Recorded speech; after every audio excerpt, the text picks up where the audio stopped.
Hello students, after completion of alcohol and phenol आज हम लोग शुरू करेंगे टॉपिक ईथर। जिन बच्चों ने अल्कोहल और फिनॉल का वीडियो नहीं देखा कृपया वो हमारे पिछले वीडियो को देखें। और ईथर आज हम लोग कंटिन्यू करने जा रहे हैं। यदि आप लोगों को अच्छा लगे तो लाइक और सब्सक्राइब जरूर कीजिएगा। ईथर बोलते हैं हम लोग एल्कोक्सी डेरिवेटिव ऑफ अल्केन को। Alkoxy derivative of alkane is called what? It is called as ether. तो ईथर एक ऑर्गेनिक कंपाउंड है जिसमें अल्केन के एक हाइड्रोजन को हटाकर या एक से ज़्यादा हाइड्रोजन को हटाकर एक या एक से ज़्यादा एल्कोक्सी ग्रुप जुड़े होते हैं। जब आपको एल्कोक्सी ग्रुप, OR ग्रुप को बोलते हैं हम लोग एल्कोक्सी ग्रुप। यदि ये R मिथाइल होता हम लोग इसको बोलते हैं मिथॉक्सी ग्रुप। ये R यदि इथाइल होता हम लोग इसको बोलते हैं इथॉक्सी ग्रुप। ये R प्रोपाइल होता तो हम लोग इसको बोलते हैं प्रोपोक्सी ग्रुप। यानी कि यार अल्काइल कहलाएगा तो अल्काइल और ऑक्सीजन को मिला के हम लोग एल्कोक्सी बोलते हैं, जो ईथर का फंक्शनल ग्रुप होता है। अब ये एल्कोक्सी ग्रुप जब अल्काइल के साथ में जुड़ा होता है हम लोग इसको एल्कोक्सी अल्केन बोलते हैं। और एल्कोक्सी अल्केन को ही हम लोग क्या बोलते हैं? That compound is called as ether. तो ईथर का मतलब है एल्कोक्सी डेरिवेटिव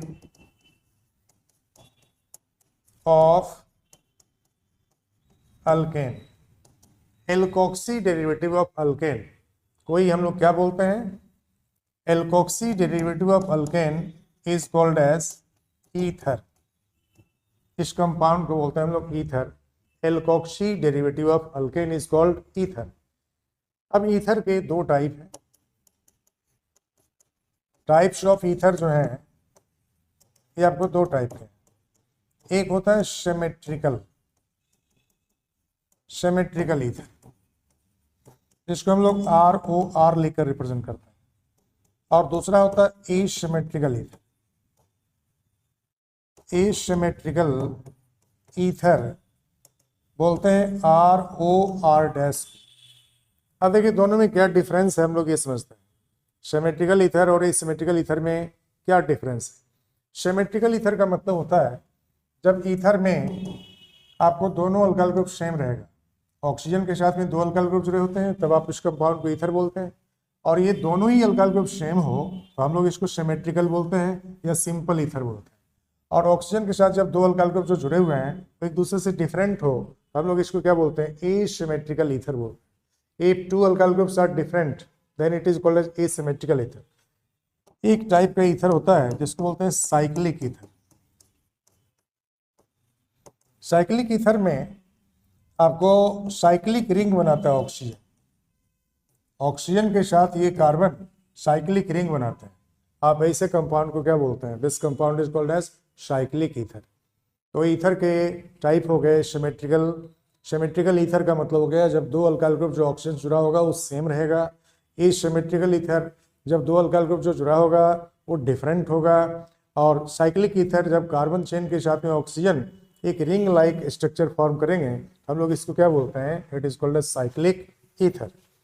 ईथर का जो नोमेनक्लेचर है वो हम लोग पूरा कर चुके हैं। आज हम लोग ईथर के प्रिपरेशन में आएंगे। नोमेनक्लेचर जिनको भी समझना है वो हमारे पिछले वीडियो में नोमेनक्लेचर को खोज सकते हैं। नोमेनक्लेचर एंड आइसोमेरिज्म का वीडियो भी बना हुआ है। अब हमारे पिछले वीडियो में जाइए, नोमेनक्लेचर और आइसोमेरिज्म को भी आप पढ़िए और पूरे ऑर्गेनिक केमिस्ट्री को बार बार दोहराइए, तब आपका ऑर्गेनिक केमिस्ट्री पर कमांड होगा। और बार बार दोहराने के लिए सिर्फ आपको वीडियो देखने से नहीं बल्कि आपको लिखना होगा, लिख लिख के रिएक्शंस को याद करना होगा। जब आप रिएक्शंस को लिख के प्रैक्टिस करेंगे तभी आप एग्जाम में जाकर जो क्वेश्चन है उसको बना पाएंगे। अब देखिए ईथर जो है उसका प्रिपरेशन हम लोग किस तरह से करते हैं। इसका प्रिपरेशन एक बहुत ही इंपॉर्टेंट प्रिपरेशन है और वो है विलियमसन सिंथेसिस। तो विलियमसन सिंथेसिस के द्वारा हम लोग ईथर बनाते हैं। विलियमसन सिंथेसिस के द्वारा ईथर हम लोग कैसे बनाएं? विलियमसन सिंथेसिस में कहा गया है कि 1 डिग्री अल्काइल हैलाइड का जब रिएक्शन कराते हैं सोडियम एल्कोक्साइड के साथ, इस सोडियम एल्कोक्साइड में जो अल्काइल होगा ये कोई भी डिग्री का हो सकता है, 1 डिग्री 2 डिग्री या 3 डिग्री। लेकिन अल्काइल हैलाइड में हेलोजन एटम हमेशा 1 डिग्री अल्काइल के साथ में जुड़ा होगा तभी ईथर प्रोड्यूस होगा। तो 1 डिग्री अल्काइल हैलाइड और सोडियम एल्कोक्साइड ये दोनों रिएक्ट करते हैं, तो इससे जो कंपाउंड मिलता है दैट इज ईथर, और साथ में आपको जो कंपाउंड मिलते हैं जब by product that is sodium halide. तो सोडियम हैलाइड आपको बाई प्रोडक्ट के रूप में मिलते हैं और मेन प्रोडक्ट आपको ईथर मिलता है विलियमसन सिंथेसिस में, जब 1 डिग्री अल्काइल हैलाइड के साथ में सोडियम एल्कोक्साइड को हीट करता है। 1 degree alkyl halide and sodium alkoxide के रिएक्शन से मिलते हैं ether and sodium halide. 1 degree alkyl halide का मतलब हो गया जब प्राइमरी कार्बन पर हेलोजन जुड़ा होता है। जब प्राइमरी कार्बन पर हेलोजन जुड़ा होगा तो आप इसको 1 डिग्री अल्काइल हैलाइड बोलते हैं।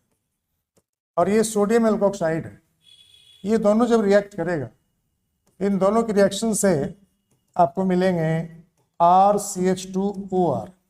देखिए ये OR न्यूक्लियोफाइल की तरह एक्ट करता है, ये OR माइनस जो है एल्कोक्साइड आयन जो है ये न्यूक्लियोफाइल की तरह एक्ट करता है, और ये अपना लोन पेयर डोनेट करेगा, ऑक्सीजन अपना लोन पेयर डोनेट करेगा जब इस कार्बन को, और ट्रांजिशन स्टेट कॉम्प्लेक्स बनाते हुए ये हेलोजन को क्या करेंगे, सब्स्टिट्यूट कर देंगे।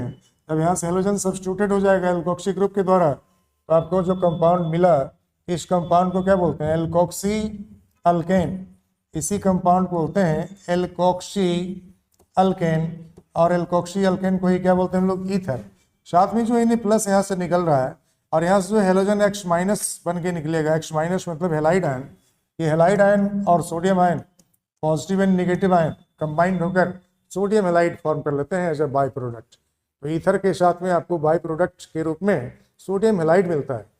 तो याद ये रखना है कि 1 डिग्री कार्बन पर जब हेलोजन जुड़ा होगा, ये हेलोजन एटम 1 डिग्री कार्बन पर होना चाहिए, और जब 1 डिग्री कार्बन पर हेलोजन एटम रहेगा और यहाँ सोडियम एल्कोक्साइड से रिएक्शन कराएंगे, तो ये रिएक्शन न्यूक्लियोफिलिक सब्स्टिट्यूशन रिएक्शन है, जिसमें OR माइनस एक न्यूक्लियोफाइल है और ये कार्बन को इलेक्ट्रॉन डोनेट करते हैं, और कार्बन को इलेक्ट्रॉन डोनेट करके ये कार्बन के साथ में अटैच हो जाते हैं, और साथ ही साथ ये हेलोजन को क्या करते हैं, सब्स्टिट्यूट करते हैं। तो हेलोजन एटम जो है वो लिविंग ग्रुप के रूप में यहाँ से निकल जाता है, सब्स्टिट्यूटेड हो जाता है, और ये सोडियम से कंबाइंड होकर सोडियम हैलाइड में कन्वर्ट हो जाता है। तो आपको ये प्रिपरेशन क्या है, this preparation is called Williamson synthesis. इस प्रिपरेशन का नेम है विलियमसन सिंथेसिस। अब इसका एग्जाम्पल हम लोग देखते हैं।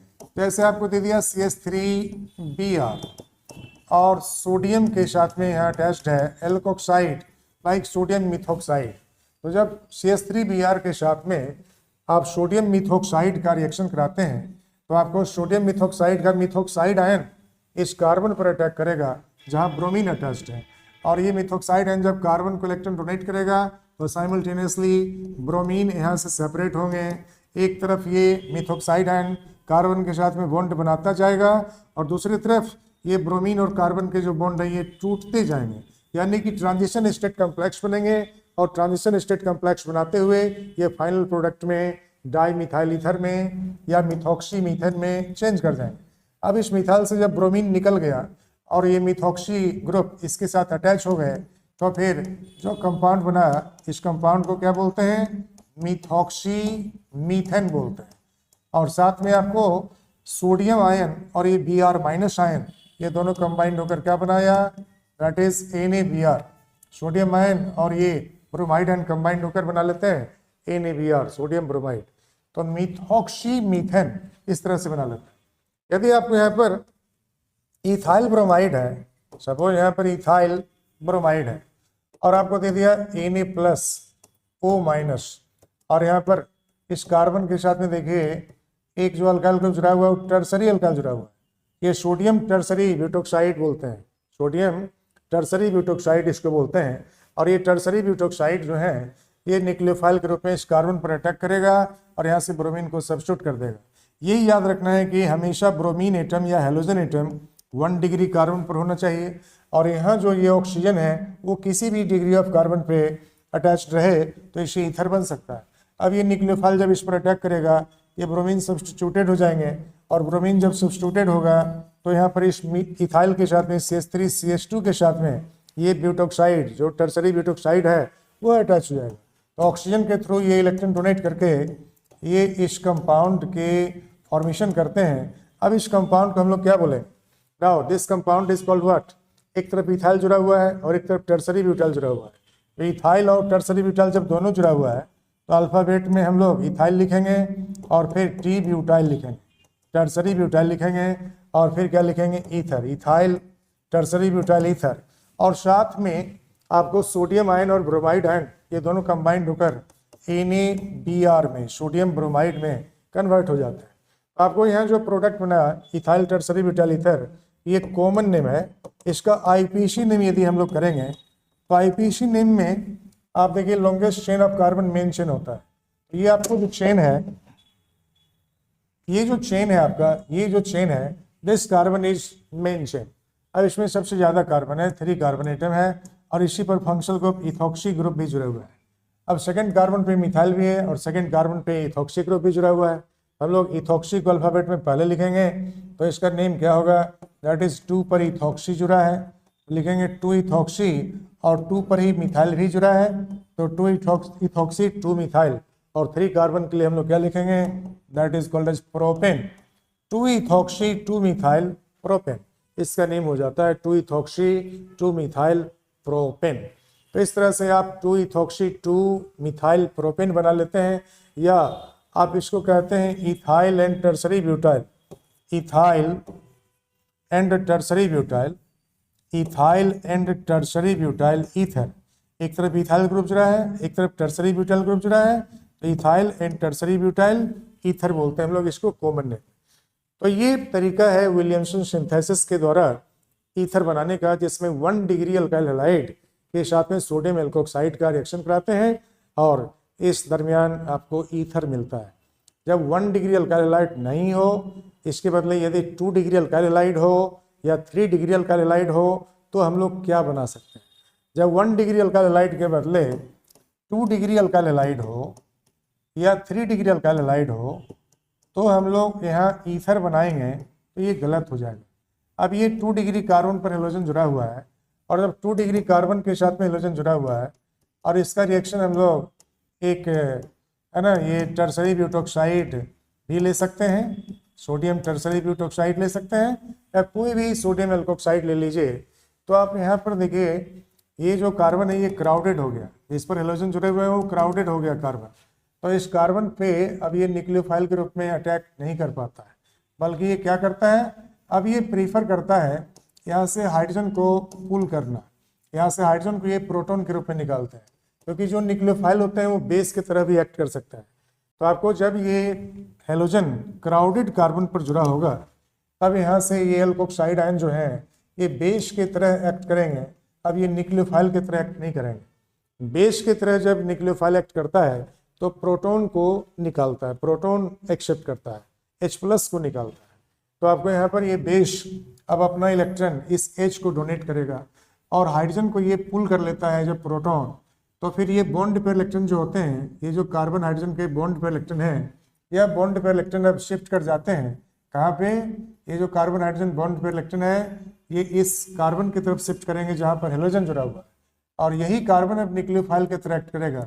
यानी कि ये कार्बन एटम इस बॉन्ड पेयर इलेक्ट्रॉन को डोनेट करेगा टू नेक्स्ट कार्बन जिस पर हेलोजन जुड़े हुए हैं, और हेलोजन एटम जब इस इलेक्ट्रॉन पेयर को गेन करेंगे तो साइमल्टेनियसली ये इलेक्ट्रॉन पेयर क्या करते हैं, इस हेलोजन को, इस बॉन्ड पेयर इलेक्ट्रॉन को, इस बॉन्ड पेयर इलेक्ट्रॉन को ये अगले हेलोजन एटम को क्या करते हैं, ट्रांसफर कर देते हैं, और इस तरह से ये हेलोजन यहाँ से एलिमिनेट हो जाता है X- के रूप में, और ये बॉन्ड पेयर इलेक्ट्रॉन यहाँ पर पाई बॉन्ड का फॉर्मेशन कर लेते हैं। तो जो कंपाउंड यहाँ पर बनेगा, अब यहाँ जो कंपाउंड बनेगा वह कंपाउंड क्या है, देखिए यहाँ से हम लोग हेलोजन को निकाल देते हैं, और यहाँ आपको जब हेलोजन को निकाल दिए और इस कार्बन के साथ में सिंगल बॉन्ड बना हुआ है और यहाँ से प्रोटॉन निकलेगा, यहाँ से H+ निकाल दिए, और ये बॉन्ड पेयर इलेक्ट्रॉन जो यहाँ पर है, this bond pair electron will shift to alpha carbon atom जहाँ पर हेलोजन जुड़ा हुआ है।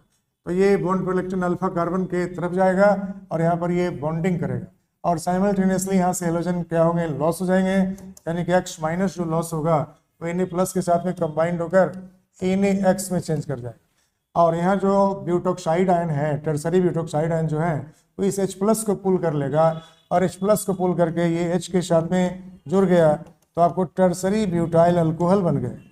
ये बन गया आपको टर्सरी ब्यूटाइल के साथ में H ग्रुप जुड़ा हुआ है, हम लोग इसको टर्सरी ब्यूटाइल अल्कोहल बोलेंगे। साथ में सोडियम हैलाइड और इसके साथ साथ आपको जो कंपाउंड मिला दैट कंपाउंड इज अल्कीन, और ये अल्कीन 3 कार्बन का है, हम लोग इसको क्या बोलते हैं, प्रोपीन। तो प्रोपीन मिल गया और साथ में आपको सोडियम हैलाइड मिलेगा और इसके साथ साथ आपको टर्सरी ब्यूटाइल अल्कोहल मिलेगा। यानी कि जब 2 डिग्री कार्बन पर हेलोजन जुड़े हों, जब कभी भी 2 डिग्री कार्बन पर हेलोजन जुड़े हों, ये 2 डिग्री कार्बन है जिस पर X जुड़ा हुआ है, हेलोजन जुड़ा हुआ है, 2 डिग्री कार्बन पर जब हेलोजन जुड़े हों और तब यदि सोडियम एल्कोक्साइड के साथ में इसका रिएक्शन कराते हैं तो यहाँ एलिमिनेशन रिएक्शन होगा, ना कि न्यूक्लियोफिलिक सब्स्टिट्यूशन होगा। तो हम लोग 1 डिग्री अल्काइल हैलाइड लेंगे और सोडियम एल्कोक्साइड लेंगे तभी ईथर बनाना है। जब 2 डिग्री अल्काइल हैलाइड होगा और सोडियम एल्कोक्साइड होगा तो अल्कीन बनाना है। 3 डिग्री अल्काइल हैलाइड होगा और सोडियम एल्कोक्साइड होगा तो ऑब्वियसली यहाँ भी अल्कीन बनाना है। जब 2 डिग्री कार्बन पर हेलोजन जुड़े हैं और एक क्राउडेड कार्बन पर जब हेलोजन जुड़ते हैं तो फिर आपको ये अल्कीन में चेंज करते हैं। तो 3 डिग्री कार्बन पर जब हेलोजन जुड़ा होगा तो ये भी तो अल्कीन में ही चेंज करेगा ना। तो यहाँ पर 3 डिग्री कार्बन है, ये कार्बन 3 कार्बन से जुड़ा है, अब इसको 3 डिग्री कार्बन बोलते हैं। और 3 डिग्री कार्बन पर जब हेलोजन एटम जुड़ा हुआ है और इसका रिएक्शन हम लोग कराते हैं सोडियम एल्कोक्साइड के साथ में, NaOR, सोडियम एल्कोक्साइड। हम लोग NaOR को क्या बोलेंगे, that is sodium alkoxide ion बोलेंगे। ये एल्कोक्साइड ब्यूटोक्साइड भी हो सकता है, इथोक्साइड, मिथोक्साइड, कुछ भी हो सकता है। अब यहाँ पर सोडियम एल्कोक्साइड के साथ जब इसका रिएक्शन कराएंगे तो ये बेस की तरह एक्ट करता है। ये अपना इलेक्ट्रॉन इस हाइड्रोजन को देगा। जिस कार्बन पर हेलोजन एटम जुड़े हैं उस कार्बन को अल्फा कार्बन बोलते हैं और अल्फा के बगल वाले कार्बन को बीटा कार्बन बोलते हैं। तो बीटा कार्बन पर जो हाइड्रोजन एटम है उस हाइड्रोजन को ये सहूलियत से ये इजीली इस हाइड्रोजन को क्या करता है, यहाँ से पुल कर लेता है। और जब यहाँ से हाइड्रोजन को ये पुल कर लेता है ये बॉन्ड पर इलेक्ट्रॉन इस अल्फा कार्बन की तरफ शिफ्ट करते हैं और अल्फा कार्बन के साथ में जब इस CH बॉन्ड का इलेक्ट्रॉन का शेयरिंग होने लग जाएगा तो साइमल्टेनियसली ये CX बॉन्ड टूट जाएंगे और ये CX बॉन्ड टूट के यहाँ से X माइनस के रूप में बाहर निकल जाएगा। तो जो कंपाउंड बनता है that compound is what, it is alkyne. तो यहाँ पर आपको इस दोनों कार्बन के बीच में है ना, ये बॉन्ड पर इलेक्ट्रॉन यहाँ से शिफ्ट होके यहाँ जाएगा इस 2 कार्बन के बीच, और ये जो बॉन्ड पर इलेक्ट्रॉन है ये हेलोजन की तरफ शिफ्ट कर जाएगा। तो आपको कार्बन टू कार्बन यहाँ पर क्या हो गया, इस कार्बन और इस कार्बन के बीच में आपको यहाँ पर डबल बॉन्ड का फॉर्मेशन हो जाता है और साथ में आपको OR माइनस और ये H प्लस, ये OR माइनस अपना इलेक्ट्रॉन दे रहा है H प्लस को, इस H को दे रहा है, तो OR माइनस और H प्लस जो जुड़ेगा ये अल्कोहल में चेंज कर जाएंगे और Na प्लस आयन और ये X माइनस जो यहाँ से निकलेगा, ये हेलोजन यहाँ से इलेक्ट्रॉन पेयर लेके निकल रहा है तो X माइनस और ये Na प्लस ये दोनों कंबाइंड होकर NaX में चेंज कर जाएंगे। तो इस तरह से हम लोग विलियमसन सिंथेसिस के द्वारा ईथर का प्रिपरेशन करते हैं। जब 1 डिग्री अल्काइल हैलाइड हो और सोडियम एल्कोक्साइड में कोई भी हो, चाहे 1 डिग्री एल्कोक्साइड हो या 2 डिग्री कार्बन पे ऑक्सीजन जुड़ा हो या 3 डिग्री कार्बन पे जुड़ा हो, नो मैटर, आप उससे ईथर बनाएंगे। लेकिन जब 2 डिग्री कार्बन पर हेलोजन जुड़ा हो, जब 3 डिग्री कार्बन पर हेलोजन जुड़ा हो तो आप निश्चित रूप से अल्कीन बनाएंगे। वहाँ एलिमिनेशन रिएक्शन हो जाएगा, ना कि वहाँ न्यूक्लियोफिलिक सब्स्टिट्यूशन पॉसिबल होगा। तो हम लोग विलियमसन सिंथेसिस को कंप्लीट कर लिए हैं। विलियमसन सिंथेसिस के बाद हम लोग देखते हैं next topic, that is dehydration of alcohol. दूसरा जो मेथड है ईथर बनाने का वो है अल्कोहल से ईथर बनाने का मेथड, और वो है dehydration of alcohol. Dehydration of alcohol के द्वारा भी हम लोग ईथर बना सकते हैं। तो डिहाइड्रेशन ऑफ अल्कोहल के द्वारा हम लोग ईथर कैसे बनाते हैं, जैसे मान लो आप इथानॉल ले लेते हैं और इथानॉल को आप डिहाइड्रेट कराते हैं कॉन्सेंट्रेटेड सल्फ्यूरिक एसिड के साथ।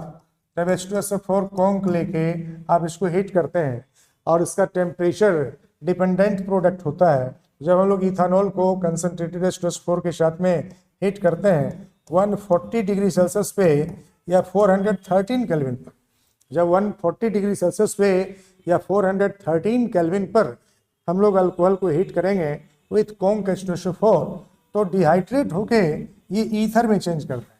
अब यहाँ एक जो अल्कोहल है उसका OH ग्रुप और दूसरे अल्कोहल का हाइड्रोजन, इस अल्कोहल का हाइड्रोजन निकल जाता है और एक अल्कोहल से OH ग्रुप निकल जाता है और OH और H दोनों कंबाइंड होकर वाटर बना लेते हैं और साथ में अब जो रिमेनिंग पार्ट है एक दूसरे से अटैच हो जाता है।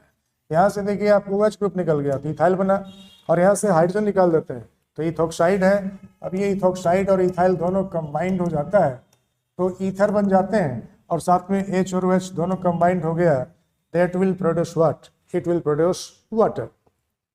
तो ये मेथड है डिहाइड्रेशन ऑफ अल्कोहल का, जिसमें आपको ईथर प्रोड्यूस होते हैं और साथ में आपको बाई प्रोडक्ट के रूप में वाटर प्रोड्यूस होते हैं। डिहाइड्रेशन का जो रिएक्शन है इसके लिए हम लोग कॉन्सेंट्रेटेड H2SO4 यूज करते हैं। डिहाइड्रेशन के लिए हम लोग कॉन्सेंट्रेटेड H3PO4 भी यूज कर सकते हैं। डिहाइड्रेशन के लिए हम लोग एल्यूमिना, इट मीन्स Al2O3 भी यूज कर सकते हैं। लेकिन आपको टेम्परेचर डिपेंडेंट रिएक्शन होता है, और अलग अलग रिएजेंट के लेने पे और अलग अलग तरह के अल्कोहल लेने पे जो टेम्परेचर है वो उसका अलग अलग होना चाहिए, और सूटेबल टेम्परेचर पे जब हम लोग ईथर को अल्कोहल को डिहाइड्रेट करेंगे तभी ईथर मिलेगा। अदरवाइज यहाँ भी कोई दूसरा प्रोडक्ट बन सकता है, जैसे अल्कीन बन सकता है। अब इसी इथानॉल को हम लोग जब डिहाइड्रेट करते हैं टेम्परेचर बदल के, जैसे यहाँ पर हम लोग डिहाइड्रेट कर रहे हैं इथानॉल को, इसी इथानॉल को जब हम लोग डिहाइड्रेट करेंगे CH3 CH2H को डिहाइड्रेट करेंगे सेम रिएजेंट कंसनट्रेटेड H2SO4 लेकर, लेकिन यहाँ टेम्परेचर बढ़ा के कर देंगे 170 डिग्री सेल्सियस, और टेम्परेचर बढ़ा के हम लोग यहाँ 443 केल्विन कर दें तो इस टेम्परेचर पर ये डिहाइड्रेट हो जाता है, और डिहाइड्रेट होकर ये अल्कीन में कन्वर्ट हो जाता है। तो यहाँ पर कार्बन से कार्बन का डबल बॉन्ड बन जाएगा, और जो कंपाउंड बनेंगे इस कंपाउंड को हम लोग क्या बोलते हैं, 2 कार्बन के अल्कीन को हम लोग इथीन बोलते हैं। इथीन के साथ में जो बाई प्रोडक्ट मिलेगा that by product is H2O। तो इस तरह से हम लोग यहाँ भी देख रहे हैं कि जब अल्कोहल का, इथानॉल का डिहाइड्रेशन कराते हैं कॉन्सेंट्रेटेड H2SO4 के साथ एट 140 डिग्री सेल्सियस और 413 केल्विन तो आपको ईथर बनता है। लेकिन जब हम लोग टेम्परेचर को चेंज कर देते हैं, टेम्परेचर बढ़ाकर 170 डिग्री सेल्सियस और 443 केल्विन कर देते हैं तो वाटर लॉस होके सेम मॉलिक्यूल से आपको एक कार्बन OH ग्रुप लॉस करेगा, और दूसरा जो कार्बन है वो हाइड्रोजन लॉस करेगा, और OH और H के लॉस के साथ carbon to carbon multiple bond बन जाते हैं, यानी कि अल्कीन में चेंज कर जाता है। तो यहाँ पर एलिमिनेशन रिएक्शन हो गया। जब हाई टेम्परेचर पर रिएक्शन कराए तो एलिमिनेशन हो गया, और जब लोअर टेम्परेचर पर रिएक्शन कराते हैं 140 डिग्री सेल्सियस पे तो यहाँ आपको न्यूक्लियोफिलिक सब्स्टिट्यूशन होता है, और न्यूक्लियोफिलिक सब्स्टिट्यूशन के द्वारा ईथर ऑब्टेन्ड होता है। तो आज हम लोग प्रिपरेशन ऑफ ईथर को कंप्लीट कर लिए हैं। अगले दिन प्रॉपर्टीज ऑफ ईथर में जाएंगे। बिल्कुल NCERT बुक के पैटर्न पर आपको बताया जा रहा है। यदि आपको वीडियो अच्छी लगे तो निश्चित रूप से आप लाइक भी कीजिए और सब्सक्राइब कीजिए। Thank you.